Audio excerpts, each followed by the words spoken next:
तो तुम सभी स्टूडेंट्स जो कंपार्टमेंट एग्जाम देने वाले हो या इंप्रूवमेंट एग्जाम में अपियर होने वाले हो, तुम लोगों के लिए मैं अभी एक बहुत बड़ा गुड न्यूज बताऊंगा।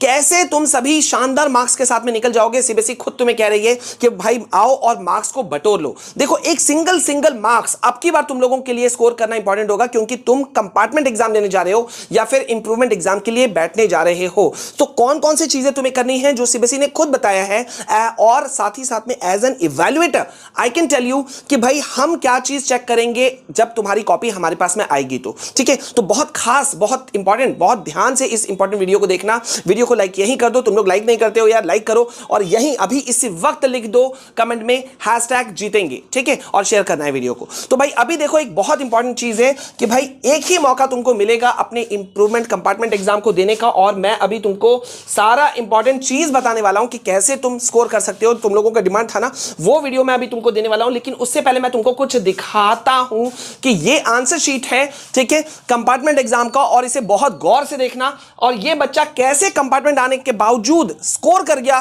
टॉप कर गया, वो भी मैं अभी तुमको बाकायदा, मैं हर चीज तुमको डिटेल्ड वे में दिखाऊंगा, ठीक है। तो यहां देखो, सबसे पहले देखो कि इसने कितना नीट एंड तरीके से लिखना शुरू किया, ठीक है। उस चीज पे, कॉपी पेपर प्रेजेंटेशन पे ध्यान दो कि दोनों साइड में जो है वो तुमको स्पेस यहां दिया हुआ है, लाइनिंग यहां खींचा हुआ है, ठीक है। और इस बच्चे ने कैसे इनिशिएट किया, जैसे कि भाई बार बार कहा जाता है कि सीबीएसई ने खुद इस बार अपने नोटिफिकेशन में, सर्कुलर में कह भी दिया था कि बहुत सारे बच्चे क्या करते हैं ना कि आंसर कंप्लीट नहीं करते हैं, ठीक है, पेपर प्रेजेंटेशन उनका सही नहीं होता है तो नंबर कट जाता है। बहुत सारे बच्चे कह रहे थे कि सर मैं कंप्लीट करके आया, क्वेश्चन आंसर्स पूरा मैंने कंप्लीट किया था, फिर भी मेरा कंपार्टमेंट आ गया या इंप्रूवमेंट देना पड़ रहा है क्योंकि मेरे मार्क्स अच्छे नहीं आए। अब देखो रीजन क्या था। पहला बात, सेक्शन जब भी कभी तुम शुरू करोगे तो तुमको सेक्शन वाइज चलना है, पहला। दूसरा, पेपर प्रेजेंटेशन पे ध्यान देना है, मतलब एक सेक्शन को टच किया तो पहले उस सेक्शन के अंदर आने वाले सभी क्वेश्चंस को कंप्लीट कर दो। अब यहां तुम देख पा रहे हो, पहले 2-3 कॉपी के पेजेस मैं तुमको दिखा रहा हूं, उसको ध्यान दो। देखो, इस स्टूडेंट ने लिखा है और लिखने के साथ साथ में कुछ कुछ जगह पे तुम गौर कर रहे हो,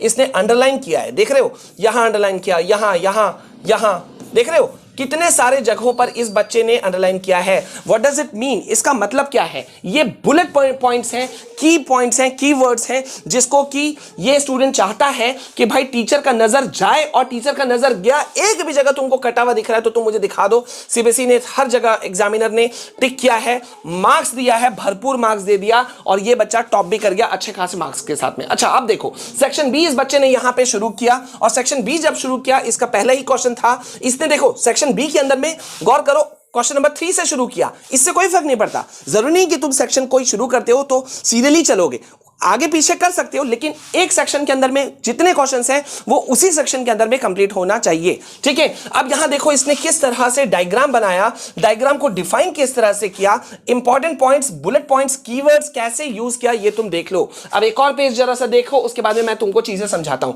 अब यहां देखो, ये साइंस का इसका आंसर शीट है, कैसे इसने केमिकल रिएक्शन को पॉइंट आउट किया, किस तरह से मेंशन किया, ये खूबसूरती तुम देख सकते हो। तो ऐसे ही स्टूडेंट नंबर लाएगा ना। अब मैं जल्दी से तुमको शॉर्ट शब्दों में बता देता हूं तुमको अपना कंपार्टमेंट एग्जाम या इंप्रूवमेंट एग्जाम को अटेम्प्ट कैसे करना है। सबसे पहले नंबर 1 पॉइंट है तुम्हारा पेपर प्रेजेंटेशन। इस बार तुम इसी से जंग जीतोगे। तो पेपर प्रेजेंटेशन तो मैंने एक तरह से दिखा दिया कि दोनों साइड में स्पेस, मार्जिन जो है वो छोड़ो, ठीक है, क्योंकि वो टीचर के चेक करने का जगह है, वहां वो मार्क्स भी लिखते हैं, तो उसको वो छोड़ो। एक क्वेश्चन और दूसरे क्वेश्चन के बीच में कम से कम, मतलब एक आंसर कंप्लीट हुआ तो कम से कम 3 से 4 लाइन छोड़ो और तब दूसरा अपना आंसर शुरू करो, ठीक है। तो पेपर प्रेजेंटेशन में तुमको ये ध्यान देना है। दूसरा पॉइंट कि भाई किसी भी हालत में तुम्हें अपना जो सेक्शन है, जिस सेक्शन को भी तुमने चुना, तुम सेक्शन सी से शुरू कर रहे हो, बी से शुरू कर रहे हो, कोई फर्क नहीं पड़ता, लेकिन जिस सेक्शन को भी टच कर रहे हो उस सेक्शन के अंदर आने वाले सारे क्वेश्चंस को तुम्हें वहीं पे वहीं कंप्लीट करना है।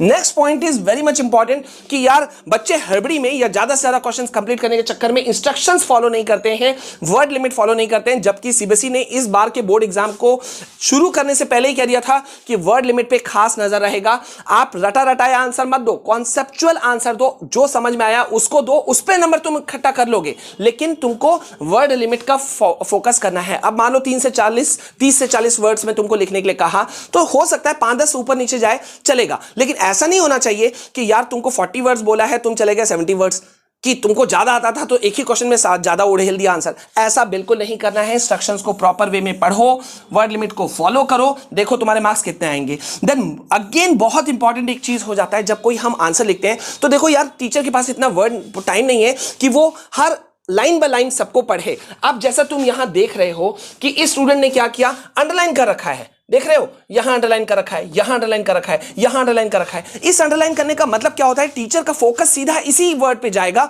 वो समझ जाएगा ये कीवर्ड है, इंपॉर्टेंट वर्ड है, इसीलिए इस स्टूडेंट ने इसको अंडरलाइन किया है, तो मतलब वो समझ जाएगा इस स्टूडेंट ने मेहनत किया है, इसको नंबर देना चाहिए। तो आपको भी यही करना है, तुम लोगों को भी, कि अंडरलाइन करना है अपने सारे कीवर्ड्स को, ठीक है। देन मोस्ट इंपॉर्टेंट चीज, जो गलती शायद पहले तुम में से बहुत से हुई होगी कि हड़बड़ी के चक्कर में कोई ना कोई क्वेश्चन तुमने छोड़ा होगा, इस बार तुमको ऐसा नहीं करना है। Don't leave any single question, negative marking है ही नहीं बच्चा मेरे, कोई नेगेटिव मार्किंग नहीं है। मतलब अगर तुम्हारा आंसर गलत भी हो गया तो ऐसा थोड़ी ना है कि माइनस मार्किंग या नेगेटिव मार्किंग हो जाएगा। तो सारे क्वेश्चन अटेम्प्ट करो, पहले से ही तुम ये चीज डिसाइड कर लो किस पेपर का, किस सब्जेक्ट का तुम कंपार्टमेंट या इंप्रूवमेंट देने वाले हो, उसमें कितने सेक्शंस हैं, ठीक है। पहले किस सेक्शंस पे तुम जाना चाहते हो, इसका भी एक ढांचा, एक खाका बना के रखो। मुझे बोलोगे तो मैं भी तुमको गाइड कर दूंगा कि किसको तुम्हें पहले अटेम्प्ट करना चाहिए, ठीक है। तो तुम उसको कंप्लीट करो, एक भी क्वेश्चन तुम नहीं छोड़ना। एंड मोस्ट इंपॉर्टेंट चीज, अब लास्ट 6th पॉइंट है, आंसर इन पॉइंटर्स। मतलब अब वो जमाना गया कि जब तुम लंबे लंबे पैराग्राफ्स लिखते थे, अब तुमको करना क्या चाहिए कि अगर सपोज, बहुत ध्यान से सुनना, अगर सपोज तुम्हारा कोई क्वेश्चन है 2 मार्क्स का, दैट मींस तुमको 2 पॉइंट्स लिखने चाहिए। अगर तुम्हारा 3 नंबर का है क्वेश्चन तो 3 पॉइंट्स तुमको लिखना चाहिए। अगर तुम्हारा मान लेते हैं 5 नंबर का कोई क्वेश्चन है तो मतलब 5 से 6 पॉइंट्स लिखना चाहिए। ये एक तरीका है पहचानने का कि यार हमको आंसर कैसा लिखना चाहिए, या एक इवैल्यूएटर, एक एग्जामिनर क्या खोजता है किसी स्टूडेंट के आंसर शीट में। तो बस तुम इतना फॉलो कर लोगे ना, मैं डैम श्योर बता दे रहा हूं, तुमको कोई स्ट्रैटेजी वीडियोस देखने की जरूरत नहीं पड़ेगी। तुम इसी वीडियो से बंपर नंबर उठाओगे, पास फेल ये सब भूल जाओ, तुम टॉप करोगे, ठीक है। तो मुझे कमेंट सेक्शन में बताना इस चीज से तुमको कितना बेनिफिट पहुंचा। और यार देखो, हम लगातार अपने चैनल में तुम लोगों को हर चीज गाइड कर रहे हैं जो कोई नहीं कर रहा है। क्लास 9 से लेके 10, 12, 11, 12 सारे क्लासेस के नोट्स आ रहे हैं, ठीक है। और तुम्हारा ये फर्ज बनता है कि तुम इन वीडियोस को, अगर तुम्हारे काम का नहीं भी है तो कम से कम आगे की ओर फॉरवर्ड कर दो। So please I request you all कि ये चीज करना। जो वीडियो तुम्हारे काम का नहीं भी है तुम किसी को शेयर कर सकते हो, इतना करोगे और तो सच में जो तुम्हारा प्यार है इस चैनल के प्रति या मेरे प्रति, वो तुम शो कर पाओगे, ठीक है, प्यार जता पाओगे। तो प्लीज डू दिस थिंग। मिलते हैं नेक्स्ट वीडियो में, लाइक शेयर कमेंट जरूर करना। मिलते हैं, चलो, जय हिंद जय भारत।